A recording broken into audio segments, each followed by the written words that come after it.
মধ্যেই মূলত গন্ডগোল। এদের একটা ফিশারি করে, সেই ফিশারির একটা বাঁধ সরু সীমানা নিয়ে দুজনের মধ্যে গন্ডগোল। এটা কি দীর্ঘদিনের গন্ডগোল ছিল?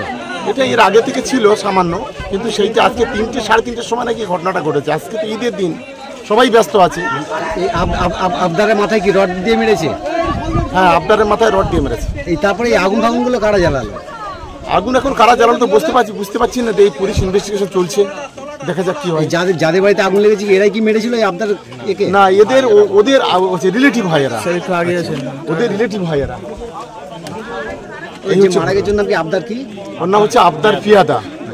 আর যে মেরেছে অভিযোগ তার নাম হচ্ছে মাজেদ লস্কর, যার বিরুদ্ধে অভিযোগ, বা তার ওয়াইফ টাইপ যারা আছে 2-3 জন, তাদের বিরুদ্ধে অভিযোগ। না না, ঠিক আছে, আমি এসে অবধি তোমাদেরকে বুঝিয়ে বলছি। না না, কে মারা গেছে তার ব্যবস্থা হবে, কিন্তু যারা এই সমস্ত করেছে একদম পুরোপুরি আপনি রেড করুন। এগুলো কিন্তু আমি কেস করবো। ঘরে আগুন লাগানো, এটাও আমি কেস করবো। আমি একদম চিল্লে বলছি, তোমাকেও বলছি। এসে তোমাদেরকে আমি বুঝিয়ে বলেছিলাম। না না, একদম আইন যে মার্ডার করেছে তারা যেমন এইগুলো করলে তোমাদের সাজা হয়ে গেল তো, আইনগত ব্যবস্থা হয়ে গেল তো।